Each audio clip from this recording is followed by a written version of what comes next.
Всем привет! Вы на канале Готовим с Оксаной Пашко. Сегодня приготовим тефтели с яйцами. Это очень вкусное блюдо, которое прекрасно подходит для ужина всей семьей. Готовится несложно и получается сытным и ароматным. Подписывайтесь на мой канал и узнавайте еще больше вкусных и простых рецептов. Сначала подготовим все ингредиенты. 2 луковицы среднего размера нарезаем кубиками. Одну используем для приготовления тефтелей, а вторую для пассировки. Готовим тефтельки. В миску кладем 350 грамм фарша, я использую свиной. Солим фарш примерно 1/4 столовой ложки соли. Перчим черным молотым перцем. Насыпаем 2 столовых ложки молотых сухарей. Сюда же добавляем мелко нарезанную небольшую луковицу. Все перемешиваем. Вместо сухарей можно использовать 2 ломтика размоченного белого хлеба. Из приготовленного фарша формируем маленькие тефтельки. На хорошо разогретую сковороду с растительным маслом кладем приготовленные тефтельки.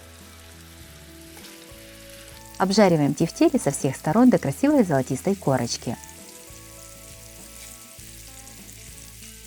Готовые тефтели снимаем со сковороды. В сковороду кладем оставшийся нарезанный лук.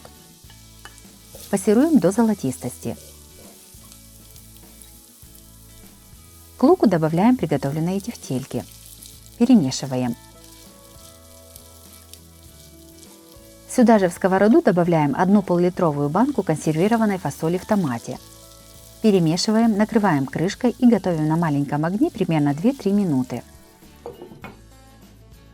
Тефтели с фасолью уже разогрелись, разбиваем к ним 4 яйца. Также у меня на канале есть и другие легкие рецепты на каждый день. Смотрите их по ссылке на экране или в описании под видео. Яйца немного солим. Сковороду накрываем крышкой и готовим на маленьком огне до готовности яиц. Блюдо готово. Нарезаем небольшой пучок зелени. Я нарезала укроп. На стол блюдо подаем в горячем виде. При подаче посыпаем зеленью. Тефтели с яйцами получились очень вкусными и ароматными. Сытность блюду придает мясо и фасоль. Готовится оно несложно и достаточно быстро. Это отличный вариант ужина для всей семьи. Если вам понравился рецепт такого блюда, то обязательно ставьте лайк и пишите комментарии. Подписывайтесь на мой канал, чтобы не пропустить новые видео. Они выходят каждый день. С вами была Оксана Пашко. Готовьте вкусно, готовьте с удовольствием.